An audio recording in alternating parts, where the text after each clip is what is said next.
I'm seeing that it might be better to wake up earlier and do a video, talk to myself earlier, because lately, the last week or so, the traffic noise has really been bothering me, especially the trucks with engine brakes. But anyways, I went to a recovery day yesterday, and I was a member of the panel in the morning and afternoon sessions, and shared a bit of my story and success with supported housing and how much that helped me, and very happy to do that.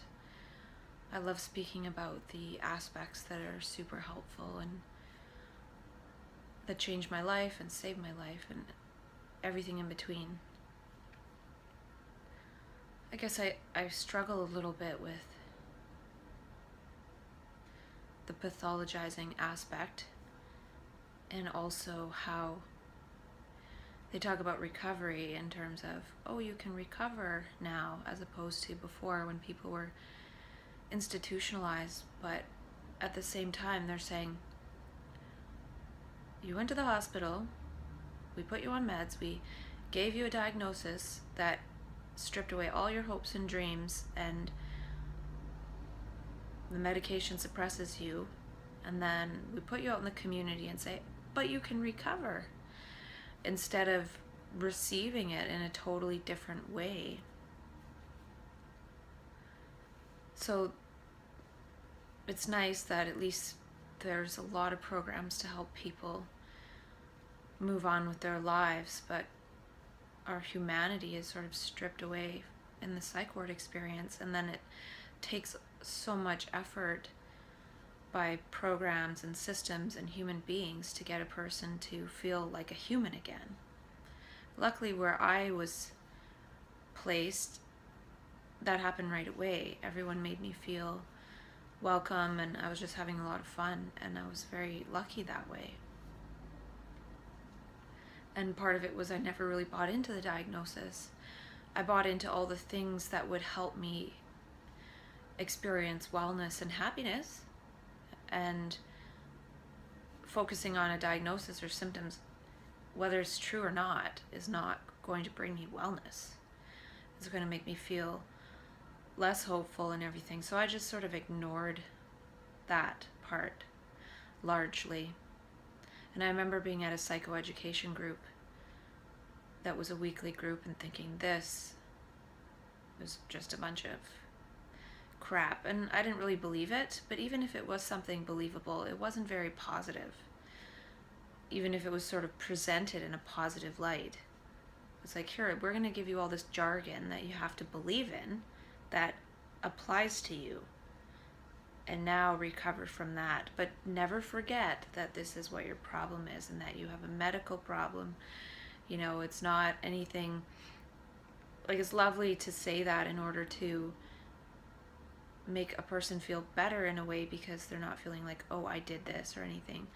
But what I don't like is it takes away all the responsibilities of society, and how society is created to traumatize a good portion of people, and then they maybe develop this symptom of mental illness, and it's like, well, here's your pill, because we're not going to fix society.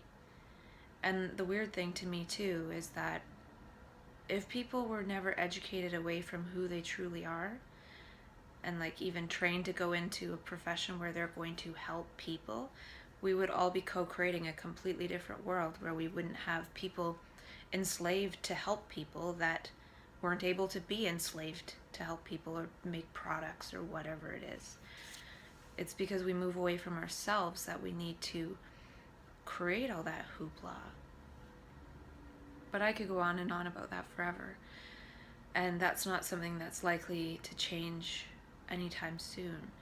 And I would never want to take away anything from anyone that anyone found helpful.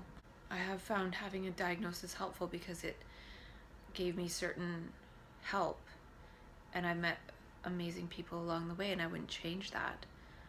But I also feel like it probably could have been avoided or received differently, and maybe one day it will be.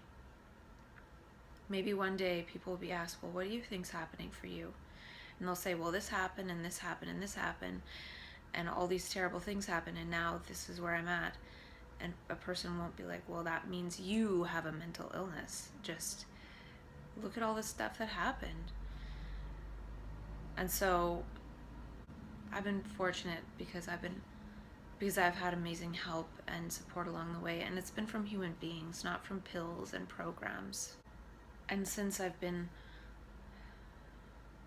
working in the system, I've been not doing as well, instead of just sort of participating in my community.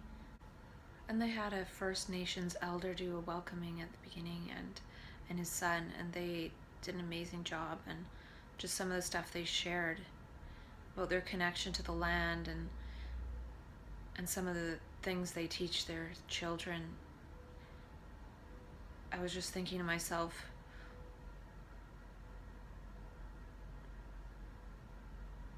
look at that culture that's been destroyed by us, and they kind of have the medicine we need to reconnect to the land and all those things. And then we have this mental health system that if we understood what the indigenous people understand, we wouldn't even need most of this stuff.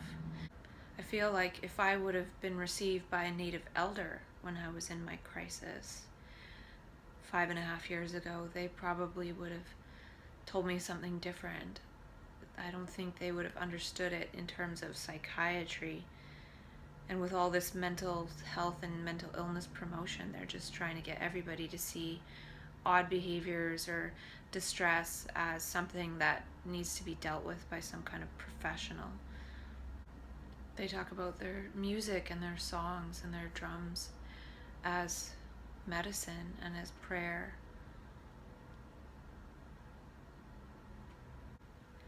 And the person who was the main organizer of the event, or main speaker of the event, I should say, talked about how there needs to be a language of hope and optimism created. And I think I might be creating some of that for myself with this self-dialogue. And one of the things I'm sort of seeing lately is that by participating in the system, it's a pathologizing system. And I'm sort of saying to people, well, people that have this crisis and have a diagnosis, whatever, they need unconditional love, they need understanding, they need somebody to listen, they need all these things. Yet at the same time, the fact that people don't do that makes me kind of mad. So then if I'm speaking to somebody who, or to a system that has a different context than I do, in a way, I'm not being unconditionally loving and understanding of them. So how can I say to them, be unconditionally loving towards me when I'm in crisis? But the fact that you don't understand me, I'm not going to be unconditionally loving towards you. So it's this kind of contradiction in a way. And then my brain went to what I talked about before a long time ago, about how one day I feel like people like me will be saying to people that are professional and very rigid and consistent, like, it's okay to come out and play, like, loosen your tie. So I sort of had this thought that one day I'll need to help them, or we'll need to help them. And so then I was thinking, well, I could almost do that now, just go into embodying my mania in a way to invite adults to remain childlike or connect with their childlike nature. Ideally, I would love to be able to help children not disconnect from their childlike nature and always be that playful. And it's interesting in this last week or so when I've sort of had a bit of shift in consciousness, like a trans consciousness where ego focus is more difficult, or focusing on things that I don't want to focus on, or not heart-centered, or not my path perhaps. is deflecting me away from that. And then when I'm not focused on that stuff, I feel pretty much fine. But if I try to go back to that, it's almost like it's not letting me. And I feel too, what happens is I need to become more and more simple in what I'm doing, because it's almost like this self-care or whatever, self-whatever becomes more narrow, but I want to be out and about and I want to be around people. So it's almost like I want to be relational. And it's almost like it's telling me, go out and about, be random, sit around here, do this. And that's something that somebody in mania would do, is just go around. Well, I'm not feeling in like complete ecstasy or anything like that, but it's just interesting how it's not really wanting me to sit at home and work on a little document on the computer. And I haven't been on my mini trampoline in the last while because I was a little bit under the weather. But the last couple of days I have, and when I'm on my trampoline with my trampoline playlist, I feel slightly ecstatic. So it's not like I'm unable to go into those states. It's just that working on a document on my computer puts me in the opposite, puts me in like anxiety, whereas being on my trampoline puts me in that ecstasy.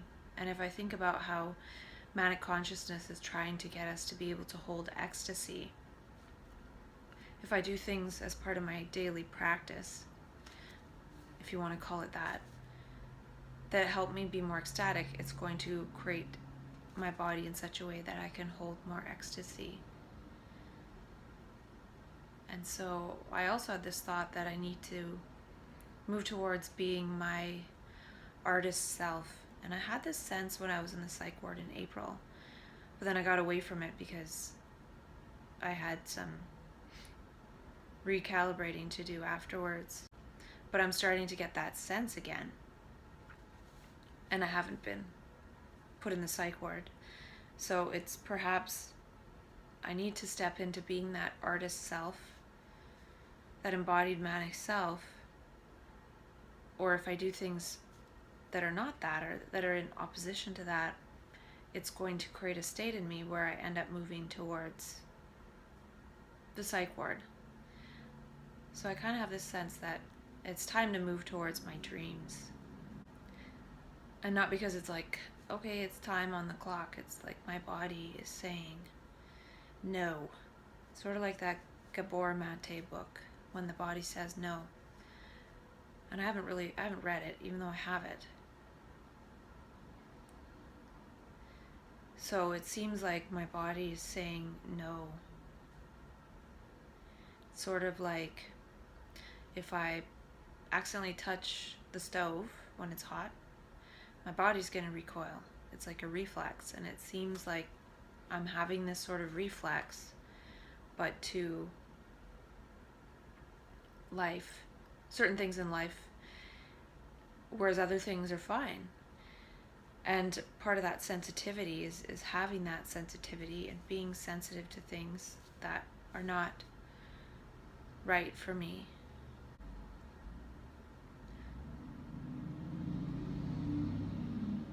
Looks like I'm gonna have to go out soon. The tracks are just a little bit much. And Sean Blackwell says bipolar is I can't be me disorder. Well, I'm starting to feel like I must be me. I have to. And I think that's true for people that go through this transconscious experience and then connect with their sensitivity. They become sensitive to those things that aren't right. Yet those are the things that society conditions us to sort of move towards, like success and this and that. Like, basically I'm walking away from a career possibly with the health authority if I was able to do well and then get the next position and the next position, and that sounds cool, but if I think about my life and I think about, okay, if I keep that job, I'm going to spend the next year sitting on this couch looking at my laptop screen. Where if I choose to be my embodied manic self, my embodied mania. The map, the ground I'm going to cover with my feet is going to be vast compared to that. I'm going to go to California. I'm going to be all over the place and meeting all different people. Versus couch, bed, toilet, kitchen, couch, bed, toilet, kitchen. It's like being a rat in a cage. And I don't know, I just can't do it anymore.